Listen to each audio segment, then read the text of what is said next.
3 दशक तक चंबल के बीहड़ों को अपनी बंदूक की थाप पर नचाने वाला एक बड़ा नाम, कानून की किताबों में दर्ज 100 से ज्यादा मुकदमों का एक खौफनाक चेहरा और राजस्थान से मध्य प्रदेश तक की पुलिस के लिए सबसे बड़ा सिरदर्द बना दस्यु जग्गन गुज्जर।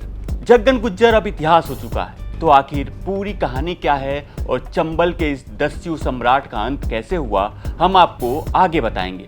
नमस्कार, मैं हूं आशुतोष और आप देख रहे हैं एमपी तक का क्राइम शो अनकही। चंबल का ओ बीहड़, जहां कभी जग्गन गुज्जर के नाम से ही हवाएं रुख बदल देती थी। धौलपुर और करैली से लेकर मध्य प्रदेश की सीमाओं तक इस नाम का सिक्का चलता था।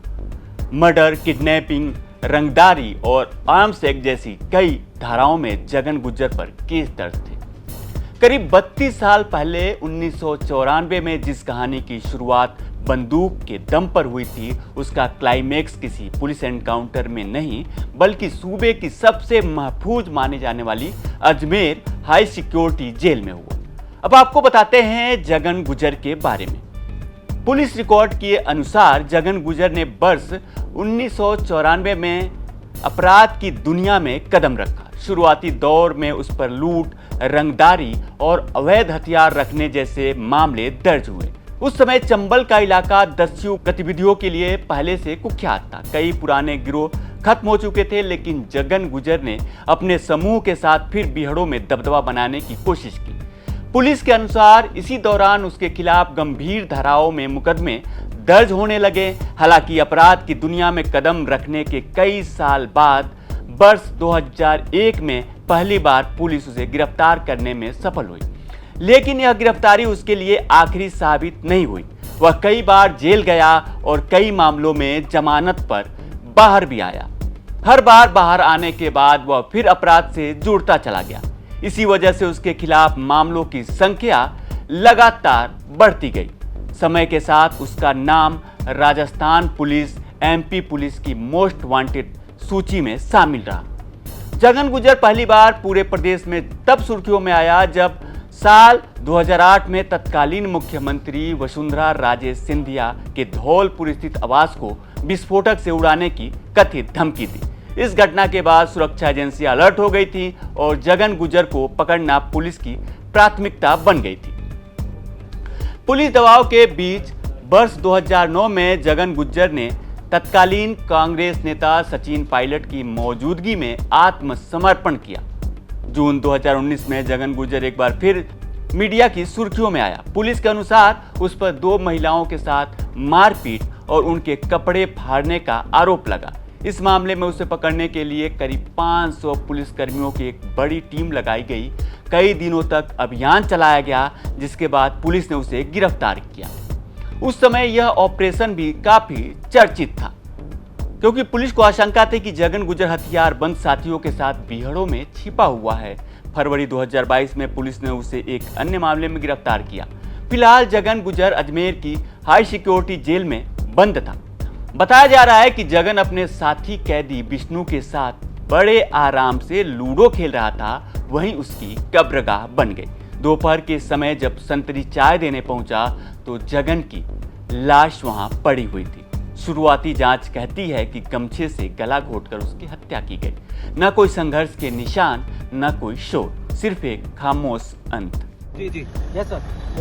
प्रथम दृष्टया जो अभी तक मामला सामने आया है, जग्गन गुज्जर नाम के व्यक्ति जो यहाँ पर मार्च 2026 से बंद था, उसके ही जेल साथी द्वारा जो एक गमछा होता है उसको इस्तेमाल करके उसकी हत्या कर दी गई है, गला दबा करके।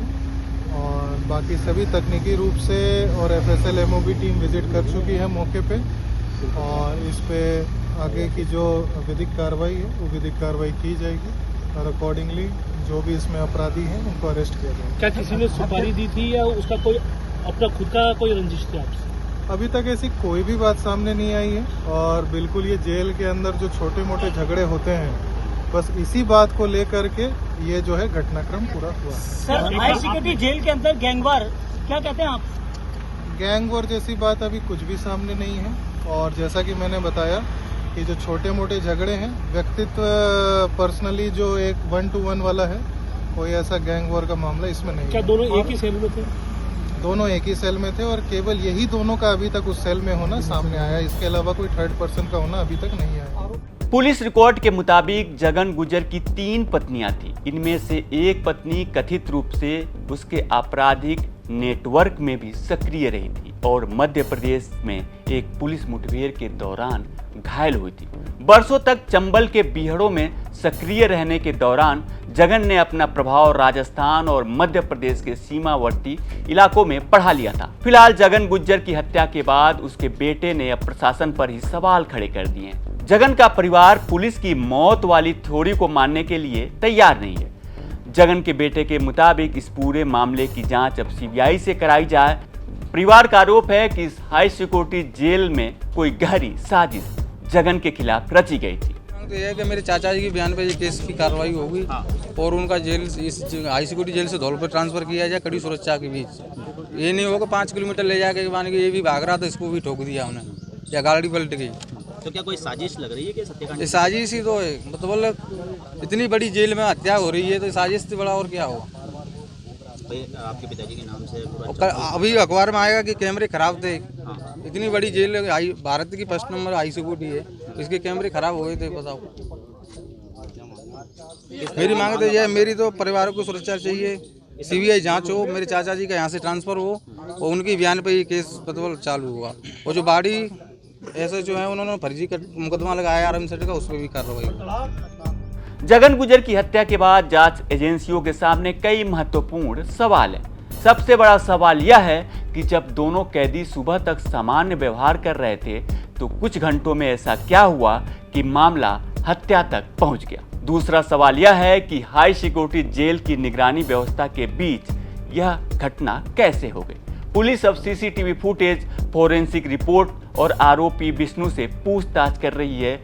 जेल कर्मचारियों के बयानों के आधार पर इस पूरे मामले की कड़ियां जोड़ी जा रही है। यदि जांच में नए तथ्य सामने आते हैं, अन्य लोगों से भी पुलिस पूछताछ कर सकती है।